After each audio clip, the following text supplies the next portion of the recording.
Más periodismo y más comunicación. Está claro el rumbo de la oposición, oponerse a todo lo que sea bueno para el país, porque cada vez que hay una noticia buena, cada vez que hay una acción positiva, aparece en el Frente Amplio un mal humor y se recurre a frases panfletarias. ¿Qué es la falta de rumbo? Ahora hay un rumbo que es claramente patriótico, se miden exclusivamente los intereses de nuestro país, se miden exclusivamente los intereses de nuestra gente. Es tan infantil, es tan inmaduro, que se termina desacreditando a sí mismo. Y lo que es peor, termina mostrando soberbia y falta de condiciones para establecer una posición seria y fundada. Si pretende ser candidato, me imagino que este no va a ser el nivel de debate que va a proponer durante la campaña. Va a aspirar a subir un escalón, porque la verdad que si arranca así... En el marco de toda esta estrategia, en lo que tiene que ver con el plan invierno, se busca que haya cupos de emergencia para toda persona que lo solicite. En realidad ahora la estrategia del Ministerio es una estrategia que tiene que ver con todo el año para personas que no tienen hogar. Si bien obviamente que el invierno requiere un resguardo mayor desde el punto de vista habitacional, producto del clima, toda persona que solicite un resguardo lo tiene que tener. Son las 10:21 de la mañana y recibimos en Punto de Encuentro al ministro de Desarrollo Social, Martín Lema. ¿Cómo te va, Martín? Bienvenido. Bueno, muchas gracias por la invitación. Gracias por acompañarnos. Vamos a empezar con esto último justo, ¿no? Sirvió como disparador lo que decías del plan invierno porque comienza en 12 días, ¿no? 15 de mayo se pone en marcha. ¿Cómo van a hacer para que ninguna persona que requiera los servicios quede afuera? Para que ninguna persona quede en la calle. Bueno, iríamos en realidad por el tercer plan invierno consecutivo, tercer plan invierno consecutivo que la oferta supere la demanda. O sea que haya diferentes cupos de resguardo para que las personas que lo soliciten o accedan efectivamente tengan un lugar. ¿Para este año hay más igual que el año pasado? En realidad partimos de la base prácticamente de más cifra en lo que tiene que ver 4.000 con respuesta de emergencia. el año pasado. Sí, aproximadamente. Lo que tenemos es una estrategia a través de equipos de retén, que eso permite que a medida que la demanda va aumentando, en el caso por los fríos, y eso mucho lo determina también el clima, se pueda rápidamente dar la respuesta. Entonces se ha diversificado eso. Ahora, yo te decía en la declaración que recién pasaban, que para mí es central esto, yo me quiero parar en eso, que tiene que ver con atender las causas. Porque ahora viene el invierno y obviamente hay una sensibilidad particular por personas que estén sin hogar, a la intemperie, y hay que proteger del frío. Pero esas personas, el frío va a pasar y siguen teniendo inconvenientes. Claro, pasa que capaz que esas mismas personas, cuando no hay frío, no quieren ir a un refugio, quieren vivir en la calle, pero bueno, cuando viene el invierno no les queda otra. Claro, yo lo que pasa, Mariano, me resisto a tomar... A considerar que es un derecho estar en la calle. Porque aparte, ¿sabes qué? A nosotros, desde la gestión, lo más sencillo es tomarlo como sería tomarlo como un derecho. ¿Por qué? Porque vos sos una persona en situación de calle y ante esas circunstancias yo te puedo decir, ¿sabes qué? Tiene el derecho de estar ahí. Entonces me lavo la mano. Sí, es más fácil. Digo, claro, no ejerzo política de incentivo, no persevero, no aumento las frecuencias de los operativos en la vía pública. ¿Por qué? Porque se está haciendo un solo derecho. Entonces sería muy fácil la teoría del derecho. Ahora, ¿quién puede creer que una persona en su sano juicio elige vivir en esa condición? Y hablando de las causas, Martín, porque el año pasado el MIDES intervino en más de 12.000 veces en personas que vivían en situación de calle justamente y que no querían irse a un refugio, sobre todo en esta época tan fría y tan brutal que viene para las personas que están en la intemperie, como vos decías. ¿Cómo se trabaja o se ataca a estas personas que están en situación de calle y que muchas veces están atravesadas por la adicción? Tiene que ser un abordaje integral, por supuesto, y en el esfuerzo de muchas instituciones. En realidad el Ministerio no tiene la competencia de las adicciones específica. ¿Qué es con qué nos encontramos? Con que tenían muy pocas plazas, muy pocos cupos de internación, creo que se quedan 120, y nosotros muchas veces intervenimos en personas que logramos que vayan al centro, pero rápidamente vuelven al lugar. Nos ha pasado de tener varias intervenciones y la persona vuelve. Entonces, ¿por eso crearon los paradores? Bueno, paradores, por ejemplo, pero ahora este año vamos a pasar a 355 cupos, 24 horas, que se especializan en salud mental y adicciones. Partimos de cero. Este año vamos a alcanzar los 355. Además, vamos a tener 220 cupos diurnos en materia de adicciones y 120 ambulatorios. ¿Y eso por qué? para buscar que esa persona que se retira, pero que muchas veces vuelve, tenga un lugar donde se trabajen las causas que hacen que permanentemente tenga que volver. Entonces estamos recurriendo a lo que se llaman hogares asistidos, por ejemplo, que son organizaciones de la sociedad civil que se especializan en la materia, entonces dan 24 horas respuesta al tiempo que también trabajan las causas. ¿Qué datos tienen ustedes de la cantidad de personas en situación de calle año a año? ¿Han aumentado, han disminuido? Porque visualmente parece que aumentara. Uno como que ve mucha gente. Mirá, pero eso es visual, por eso lo pregunto. Está bien la pregunta. Claro, eso, mirá, yo me ha tocado desde el año 2011 estar en contacto en ese momento a través de organizaciones. Van cambiando a veces de lugares. Por ejemplo, yo me acuerdo en la época que yo salía con sembradores, en la zona del mercado modelo era impresionante. Cerró el mercado modelo y hay traslado de personas. Claro, entonces, a veces cambian también según las circunstancias. Lo que determinó el censo 2020-2021 es menos gente durmiendo de noche en la calle. Hay un tema de día. ¿Cuántas son? 935 durmiendo en intemperies en el año 2021. Pero, por ejemplo, en el año 2021, en el año 2019 eran 1043, creo. 1043. ¿Está? Pero así como descendió dormir en la calle de noche, sabemos que hay toda una circunstancia durante el día. ¿Y los números de 2022 no están todavía? No, primero, censos en realidad se hacían 1 o 2 por administración. Claro. Nosotros ya hicimos 2 y vamos por un tercero en julio de este año. Sí. Que no maneja ningún dato del año pasado. Ahora va a estar, porque en realidad por lo general no varía tanto de un año a otro. Obviamente, ¿por qué hicimos nosotros 2 años seguidos? Porque la pandemia a nivel mundial, y cuando hablábamos con representantes de países, vieron que era un fenómeno que tenía... Dejó personas en la calle. Y no tanto relacionado a la indigencia. O acá está lo socioeconómico y lo sociosanitario. Sí. Acá podemos estar vinculándolo mucho más a lo sociosanitario que a lo socioeconómico.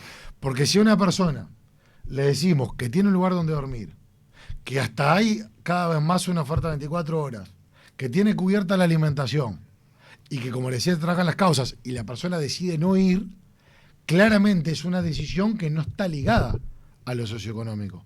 En otras oportunidades lo hemos conversado en otros ámbitos contigo, Mariano, como me lo preguntaste, a raíz de circunstancias que podrían estar vinculadas a la indigencia, y yo te había contestado esto mismo. Y nosotros lo vemos, lo caso. Pero yo mismo converso con personas que están en ese tipo de situaciones. ¿Por qué ha sido un problema que le costó tanto a todos los gobiernos, ¿no? Al de ahora y a los del Frente Amplio también, combatir la cantidad de personas en situación de calle? Yo creo que ha fallado la falta de políticas y acciones estructurales, integrales, que es lo que estamos tratando de generar ahora. ¿Por qué? Pero este gobierno tampoco las tuvo Porque, todavía. No, pero estamos tomando, sí, la estamos tomando. Y te voy a decir cuál. Lo que pasa es que, a ver, cuando hablamos de una persona que decidió estar arriba de un cartón y consume, y que a veces hace años que rompió todos los vínculos con su familia, no es automático. No es que uno genere un cupo de adicciones y la persona inmediatamente ya se curó y dejó de estar en la calle, lamentablemente. Ojalá tenga ese tipo de velocidad. Ahora, nosotros ya estamos encontrando, o sea, ya hemos encontrado dónde está el diagnóstico principal. Hay 4 componentes. Que son de las causas sin generalizar, ¿no? Porque cada historia tiene su complejidad. Sí, tiene su complejidad y tiene sus características, y en esto no hay que recortar y pegar. Las adicciones, el 86% en el censo 2020, el 86% declaró el consumo de sustancias psicoactivas. 86%. Cada persona a la intemperie. Adicciones, salud mental, otras. Había un vínculo, por ejemplo, entre personas que salían del hospital Velar de Bo, que ahora eso ya lo estamos controlando, y terminaban en la calle. Con las cárceles también. Bueno, ahora tercer eje, Dinali. Cárceles, el 54%, según el mismo censo 2020, que tuvo una caracterización que la idea en julio de este año no solamente la cantidad, determinar la cantidad, sino las características. Y otro tema, el migratorio. Migrantes. Ahora estábamos haciendo una puesta a punto hoy de mañana con Fernanda Uesper, la directora de Protección Social. Estamos subsidiando 150 cupos de pensiones para personas migrantes. Ha ido en incremento. Y sin ese cupo en pensiones, sería gente que capaz que estaba en la intemperie. Martín, teniendo en cuenta que salud mental y adicciones son 2 temas que tienen mucho que ver, ¿no? con las personas en situación de calle, ¿no? ¿De cuánto dinero debería ser el esfuerzo económico del gobierno en la próxima rendición de cuentas para priorizar la salud mental? Bueno, se está trabajando porque eso cuando el presidente de la República hizo referencia a que la rendición de cuentas va a tener un pronunciamiento muy importante de salud mental y adicciones, ahí estamos hablando en sentido amplio. Yo hago referencia a temas que se vinculan directamente, como es la DINALI, es decir, personas que recuperan la libertad, y personas en situación de calle, y por supuesto otras áreas como es el INJU, etcétera, etcétera, etcétera. Personas mayores que también dependen de nosotros. Pero después hay aspectos transversales de también llevarlos al sistema educativo, del Ministerio de Salud Pública como rector en materia de los prestadores, de ACE ni que hablar, por la poca cantidad de cupos que tiene desde el punto de vista de la respuesta de internación. ¿Vos tenés cuantificado Entonces, cuánto necesitan ustedes? Hay que hacer análisis, que estamos en un grupo de trabajo, que está Daniel Radío por la Junta Nacional de Drogas, está Karina Rando, Ministerio de Salud Pública, está Cipriani, hay personas vinculadas a presidencia y demás, que estamos haciendo una puesta a punto para hacer una valoración tanto presupuestal como de acciones que tienen que ser coordinadas. Tienen que ser coordinadas. Pero hay que sacar la billetera. Obviamente se necesitan recursos. Nosotros la rendición de cuentas del año pasado, pedimos aumento para salud mental y adicciones. Y ahí lo fuimos llevando al INJU, el área de protección social, y dentro del área de la Dirección de Protección Social, personas que recuperan la libertad y personas en situación de calle. Yo le pongo un eje muy importante a el trabajo que hay que hacer dentro de las cárceles y una vez que la persona recupera la libertad. Y aparte de lo que representan las 14.000... Parece que mejorar las cárceles, ¿no? Obviamente que hay que intervenir más, pero por ejemplo en el Ministerio de Desarrollo Social el otro día nos hacían una pregunta en Tacuarembó, que inauguramos una oficina dentro de la cárcel, ¿y por qué el Ministerio de Desarrollo Social va a tener tanta intervención? Y la respuesta era, ¿y por qué no? Si estamos hablando de 14.553 personas, que es más que una cantidad de localidades del país, ¿cómo no nos vamos a meter? Y aparte estamos visualizando problemas que generan frustración en personas que si no damos alternativa van a recaer en lo que no queremos que recaen. A mí me gusta contar ejemplos porque describen situaciones. La otra vuelta en Cerro Largo, por poner un ejemplo, pero nos pasó un caso que evidenciaba mucho de la realidad. Se nos presenta, fuimos al refugio, aparece una persona de 37 años, de 33. El hombre muy rígido, en la postura, muy duro, muy distante, ¿tá? Nos empieza a comentar que a los 10 años había roto todos los vínculos con su familia, que la madre lo había abandonado, que estaba un poco molesto porque no tenía oportunidades laborales. Nos comenta que estuvo 5 años y 4 meses en la cárcel de Canelones, y todo rígido. Estábamos con la subsecretaria y varias direcciones nos acompañaban, y en un momento se descontractura, explota y se quiebra. Se pone a llorar. Y esa persona rígida que comentaba la experiencia en la cárcel, que comentaba cómo se rompieron los lazos con su familia, en el llanto empezó un desahogo que nos tiene que interpelar a nivel social. Porque el desahogo decía, ¿por qué no tengo oportunidades?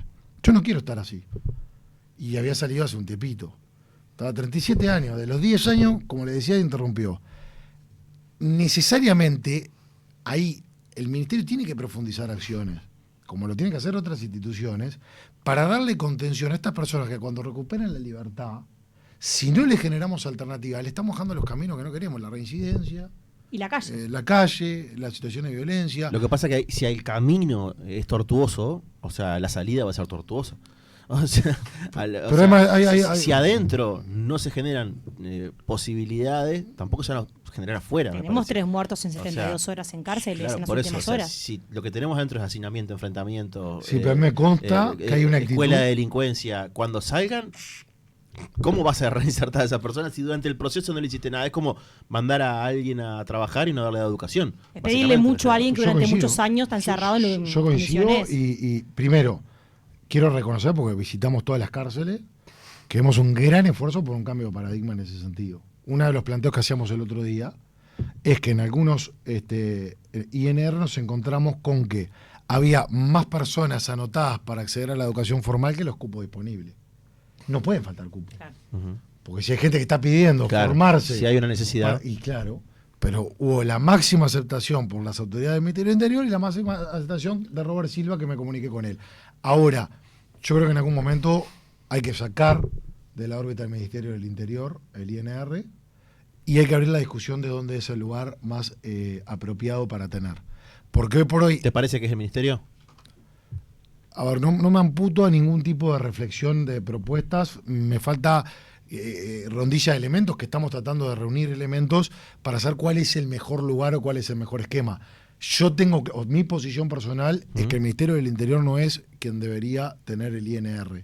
Entre otras cosas, porque tener una propia función represiva, porque el delito se reprime y está bien, es muy difícil la convivencia con un horizonte de rehabilitación que tiene que tener el INR. Habilidades blandas, Martín, hablando mal y pronto. Por ejemplo, y hay que tener más. Porque hay gente que dice desarrollo social, hay gente que dice hay que crear un Ministerio de Justicia. ¿De qué lado tenemos que abrazarnos más la causa y a lo que queremos llegar que a la órbita donde formalmente tiene que estar. No me vas a decir. Es que no me amputo, no amputo posibilidades, porque aparte realmente me faltan elementos que sí estoy tratando de buscar para tener una posición más determinante. Para cerrar lo de la calle, ¿con cuánta gente en situación? Seguramente 0, pero ¿cuál sería un objetivo? Me dijiste 900 en 2021. Acá el objetivo ahora terminar el periodo con cuánta gente, con qué reducción. El objetivo siempre sería es para ti un buen la reducción. De noche durmiendo, yo sé que a veces por las percepciones parece... De noche durmiendo los censos 2020-2021 terminaron a la baja. Hay un tema de día que la percepción está, y lógico. Sí, visualmente está. Bueno, pero ahora, por ejemplo, vamos a pasar de 193 cupos que había 24 horas a más de 1.500 este año. Y te voy a decir un error que cometí yo, un error de visión, porque creo que en esto se trata de un aprendizaje permanente. En un momento cuando incrementamos tanto la oferta nocturna, porque antes no pasaba que la oferta supere la demanda, ahora se logró que durante 2 planes de invierno se le pudo dar resguardo a todo el que necesitaba. Yo en un momento tenía la teoría de no generar tanto 24 horas, porque vos en el centro nocturno de las 18 horas hasta las 9 de la mañana del otro día le das la contención habitacional y después el resto del día era un incentivo a la búsqueda de alternativas, de oportunidades laborales, de changa, etcétera, etcétera. Con el tiempo, mirándole en perspectiva, fui corrigiendo mi posición, porque creo que el 24 horas te permite más presencia también técnica para la intervención justamente en las causas y que eso ayude, porque esas personas necesitan un mayor esfuerzo en la condición. ¿Y qué reducción te gustaría terminar la gestión? ¿Con qué reducción de gente? Y el máximo que pueda. Yo, como en todo ministerio, la verdad dejamos el alma. O sea, dejamos el alma y sobre todo quiero reconocer al equipo. Nos pasa que son las 2, 3 de la mañana y hay un equipo comprometido de la directora y director de calle que están haciendo los malabares que haya que hacer y estando al pie del cañón para que a nadie le falte un resguardo. Y a mí eso, que a veces puede estar la percepción o no, pero el sostener esa situación, mirá que yo hablaba del tema migratorio, el tema migratorio no es menor, pero aparte Uruguay es un país muy atractivo, porque llegan y tienen la atención en salud, tienen a veces prestaciones sociales, que habla mucho de nuestra marca país, no lo digo como una debilidad, sino como una fortaleza, pero trae eso, permanentemente en la frontera seca hay ingresos y que terminan generalmente en la capital del país. Con esa situación nosotros convivimos. Lo mismo cuando vamos al año 2022, es el mayor registro de personas que recuperaron la libertad. Y en esa conexión que hay entre el sistema penitenciario de calle, también hace que el desafío, con todos esos desafíos, hay un equipo muy comprometido para atender las causas y para dar resguardo cuando el tiempo lo apremie. Hablemos de pobreza en Uruguay ahora. El país cerró 2022 con el 9,9% de las personas bajo esa línea, bajo la línea de pobreza. Un año antes el registro había sido 10,6%. La mejora entonces fue inferior a un punto porcentual el año pasado, 0,7%, y es el segundo descenso anual consecutivo. Pero si miramos el segundo semestre de 2022, ahí bajó más la pobreza, ¿no? El total de personas bajo la línea en Uruguay se ubicó en 9,1%, si comparamos ese semestre con el mismo semestre de 2021. ¿Qué espalda tienen los que salieron de la pobreza para no volver a caer? ¿A cuánto están? Lo primero, sí, el dato semestral... El INE empezó a hacer una medición semestral. La verdad que eso nos ha permitido tomar medidas o tener un análisis de la situación con una mayor continuidad o con una mayor frecuencia, y eso nos permitió, por ejemplo, tomar medidas que tomamos el año pasado. El trabajo en materia de vulnerabilidades va más allá de quienes están en situaciones de pobreza. ¿Por qué? Porque una cosa es la pobreza monetaria, peso más, peso menos, está bajo el umbral de pobreza o no, y otra cosa son las personas... Y más si no actualizamos la canasta básica, bueno, ¿no? pero sí, bueno, eso no somos nosotros los que... Depende de otro organismo, pero hay que hacerlo. Pero yo lo que voy es, Sí, pero hay que hacer, no solamente hay que hacer eso, Mariano, hay que ir hacia el análisis más cualitativo, porque puede pasar que una persona esté unos pesos por arriba de la franja de pobreza, pero que esté en una situación de vulnerabilidad desde el punto de vista habitacional, de la dificultad de acceso a los servicios, etcétera, etcétera. Es como si estuviera bajo la línea de Pero pobreza. el Ministerio, con acciones, está mostrando que está mucho también en la prevención de personas que puedan estar próximas. Si vos mirás, muchas de las medidas abarcan al universo asignaciones familiares, plan de equidad. Y cuando hablamos de asignaciones familiares, plan de equidad, no solo hablamos de personas que están bajo la línea de pobreza. Hablamos de personas que, a través del índice de carencias críticas, tienen situaciones de vulnerabilidad. Entonces, cuando vos estableces, por ejemplo, la recarga de garrafas son 50% en garrafas de 13 kilos, y los destinatarios son quienes reciben asignaciones familiares, plan de equidad, tarjeta Uruguay Social, asistencia a la vejez o asignaciones familiares del BPS hasta el primer escalafón, estás ampliando el universo para hacer llegar un servicio nada más ni nada menos como el Supergas, que eso alivia la espalda de esos hogares. Lo mismo en el bono social Midesute, que son 148.100 hogares en situación de vulnerabilidad a nivel país, que pagan entre un 10 y un 20% de tarifa de energía eléctrica, recibiendo energía eléctrica de calidad. Y ahí están los que acaban de salir de la pobreza también. O sea, obviamente. ¿Vos decís que tienen espalda en Uruguay los que acaban de salir de la pobreza para no caer de nuevo? Que claramente, cuando vos hablás del segundo semestre de 2022, sí. 9,1. Sí. Y vos hablás, si vas al segundo semestre de 2019, es 9. Segundo semestre de 2019. Sí. Y hay un aumento de prestaciones sociales, claramente la espalda mayor.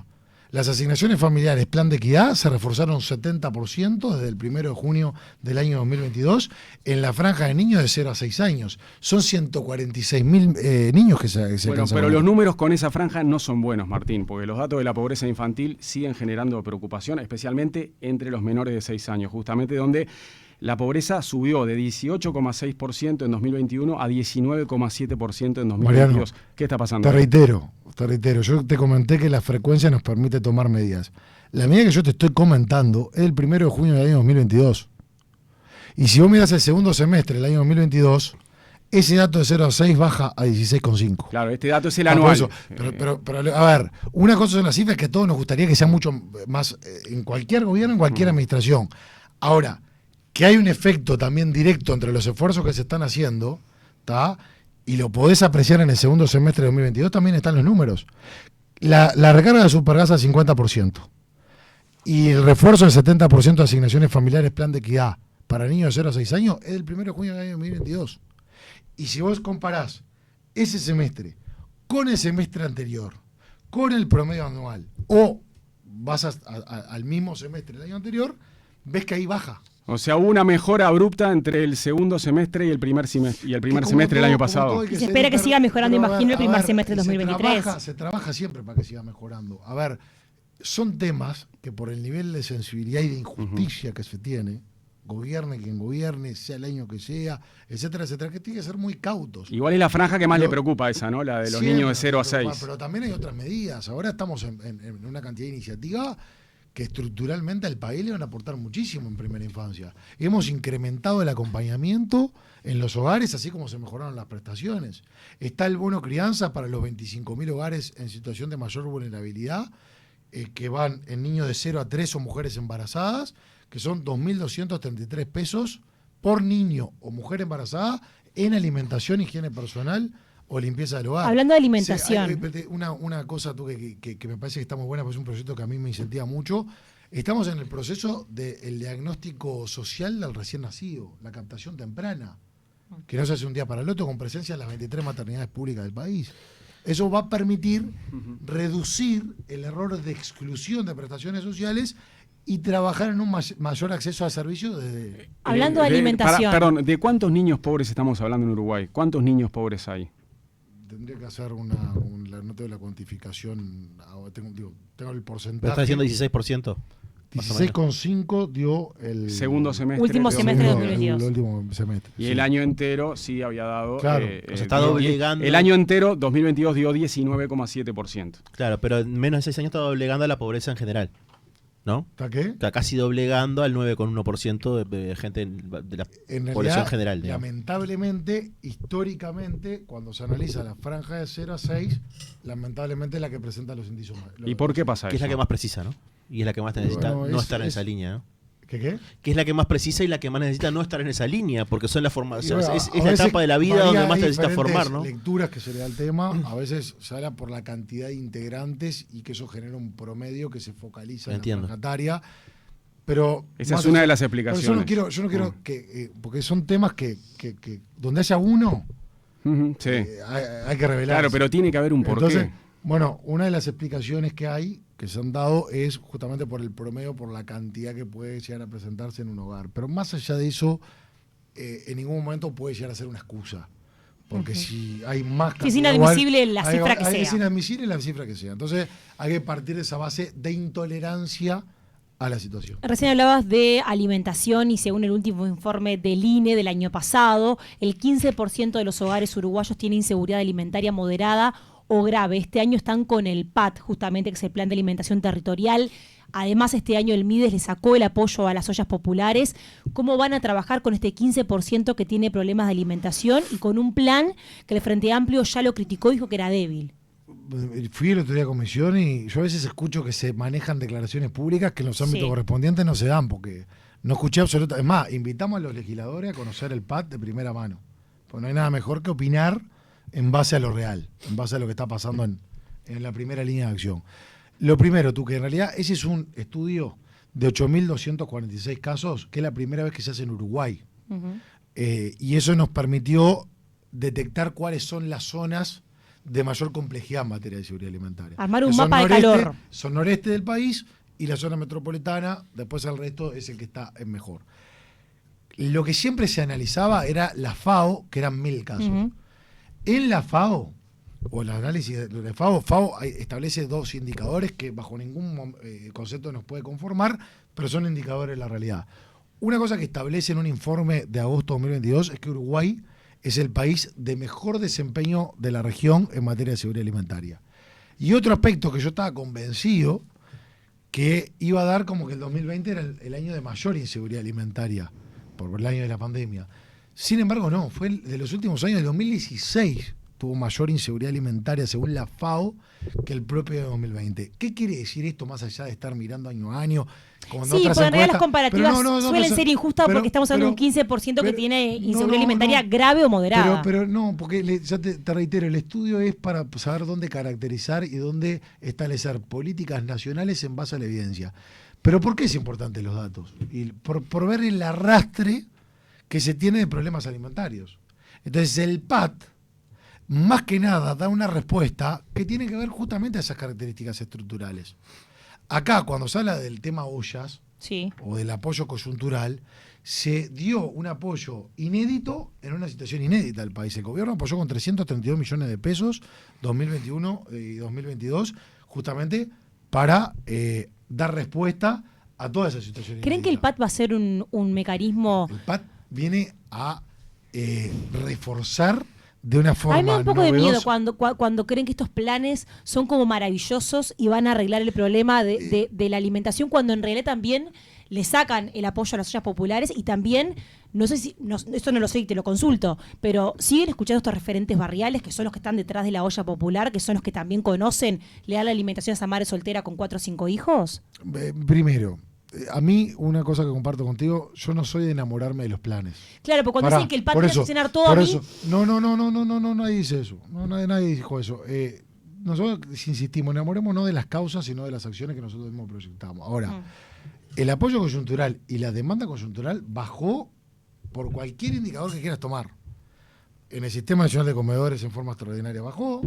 En los platos que elaboran las Fuerzas Armadas a solicitud de los gobiernos departamentales bajó. Y en las porciones de olla también bajó. De referente de ollas se escuchan diferentes campanas. También hay testimonio de que había una mala distribución de los alimentos, o sea que no llegaba donde se tiene que llegar. También. ¿Cuál era el reclamo? Que es el Estado el que tiene que hacer frente a esto. Y acá está pasando que el Estado pasa a absorber directamente el refuerzo del sistema de alimentación, no con un sistema mágico. Ahora, que estamos encontrando diversidad en la respuesta alimentaria, lo de los alimentos congelados que ya vamos ¿Cómo va a funcionar? Porque ya está funcionando. Bien. Ya está empezando a funcionar. Son viandas. Claro, viandas congeladas que primero, no hay que perder de vista una cosa. Cuando hablamos de seguridad alimentaria, no solamente hablamos de la llegada del alimento, sino la llegada del alimento de calidad. Acá el INDA reforzó todo el equipo técnico de nutricionistas que la vianda que se da está recomendada justamente para que sea más saludable, que no es menor. La vianda, y vamos a invitar para que puedan conocer incluso el alimento que se está dando, es algo que fomenta la dignidad de que las personas tengan la oportunidad de alimentarse en el hogar con sus afectos. No tener y que si estar no comiendo tiene una lugar vez. con afecto. Bueno, pero vamos a eso, pero por eso nosotros, sin enamorarnos del plan, creemos que le está aportando una figura novedosa. Porque es muy romántico que ver hace- una familia conformada con 5 tú personas que- comiendo en una tú mesa. que no es que sea romántico o no romántico, el alimento y el suministro ya se está dando y ya la gente, porque se calienta con baño María, no es necesario tener ningún tipo de electrodoméstico especial para calentar la vianda que se está dando, la calidad de la alimentación es realmente de suma calidad, ¿tá? Y esto permite que haya opción, que la persona no tenga que sí o sí estar en una cola, que pueda o alimentarse en el hogar, y si no tiene un formato para calentar, está la previsión de que se caliente en el lugar. Por tanto, si nosotros podemos dar mayor alcance para contemplar, ya sea que sea dentro del hogar o que si no tiene las herramientas lo haga ahí mismo, mejora. Ahora, punto de distribución. En el caso de Montevideo, que es uno de los lugares que se presentan mayores problemas, vamos a pasar de 4 puntos a 25 puntos. Me dirás, esto va a ayudar, sin lugar a duda ayudar. Pero aparte de esto, va acompañado de otras medidas. Porque muchas veces las personas que van a esos lugares tienen o reciben asignaciones familiares o algún tipo de prestaciones, que como les comenté anteriormente, están siendo reforzadas. Entonces, aparte de contar con un sistema de alimentación que tiene mucho más alcance territorial de lo que del que teníamos, aparte de eso, las prestaciones de esos lugares también se están reforzando. La pregunta es, ¿usted cree que va a ayudar más que lo que se le sacó a las ollas?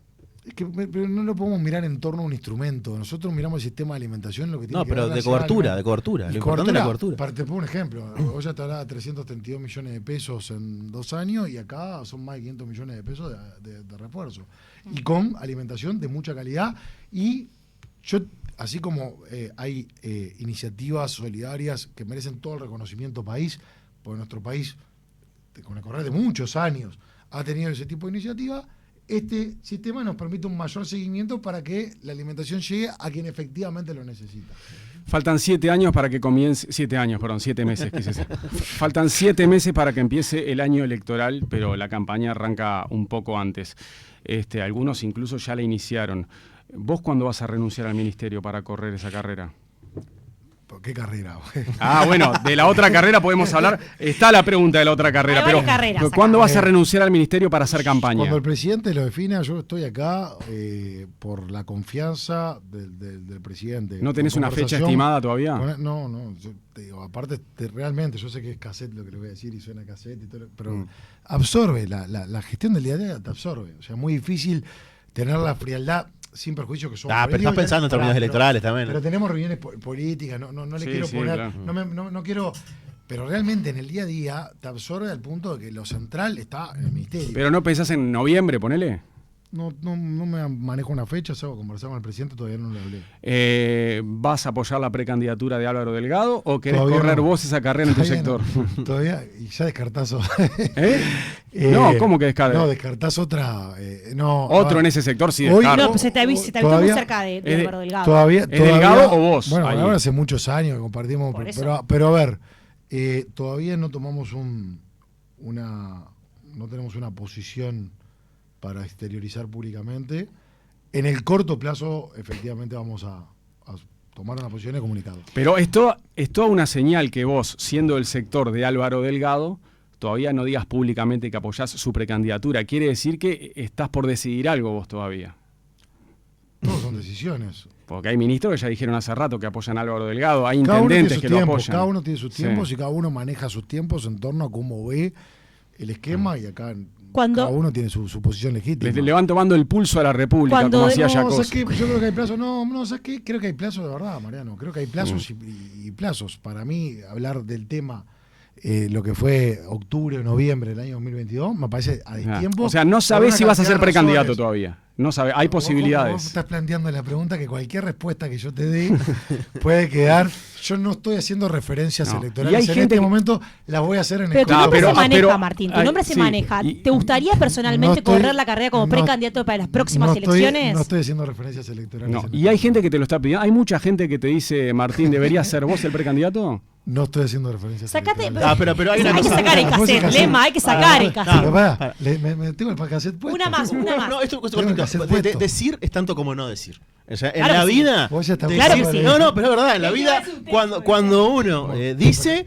Y cuando no dice, también dice. O sea, no decir que estás apoyando a Álvaro, es decir que las opciones están abiertas. Yo no estoy diciendo, o sea, que hay cartas sobre la mesa. No estoy diciendo ni que esté apoyando, ni que no esté apoyando, ni estoy diciendo... pero no decirlo, lo que digo es que no estoy haciendo referencias electorales en este momento y que en el corto plazo lo voy a hacer. Si no corrieras la carrera electoral personal, Martín, y apoyarías a Delgado, que parecería cantado, ¿tomarías el cargo de secretario de la presidencia con la calle Pou como presidente de la República? Referencias electorales y mucho menos de futuras oportunidades. No, hablo de cercanas. Políticas. Si Delgado renuncia a su cargo de secretario para correr la carrera de candidato, mucha imaginación. ¿Podría llegar a ser el secretario de la presidencia? Mucha imaginación.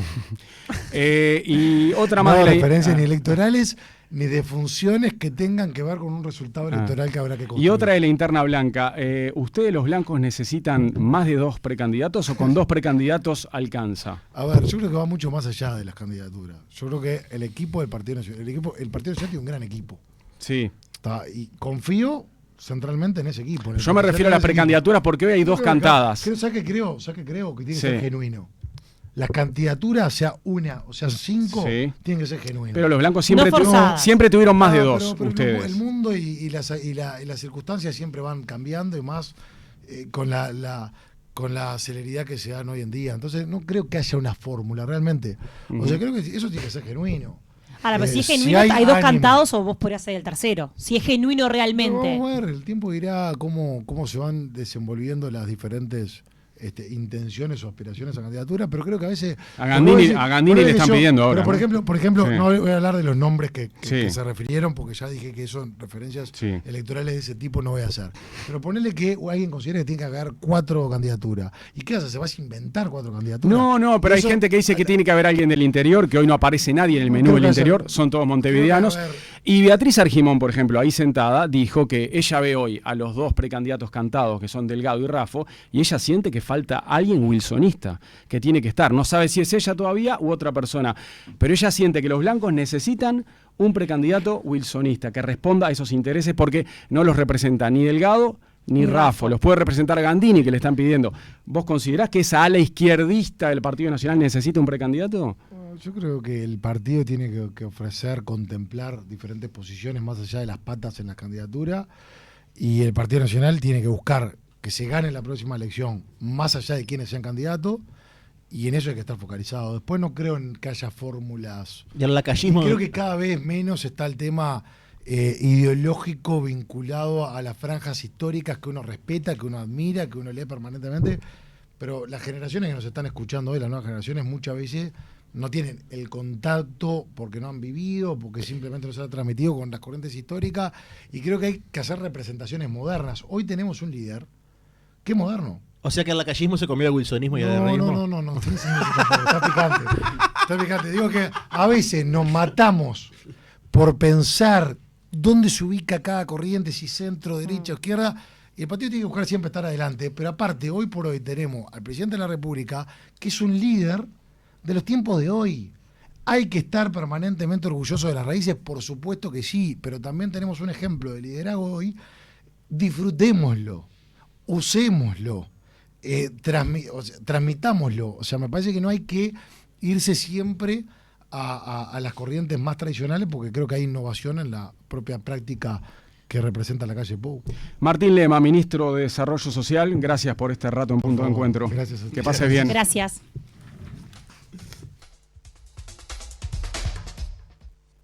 Mariano López, Tuque García, César Sanguinetti.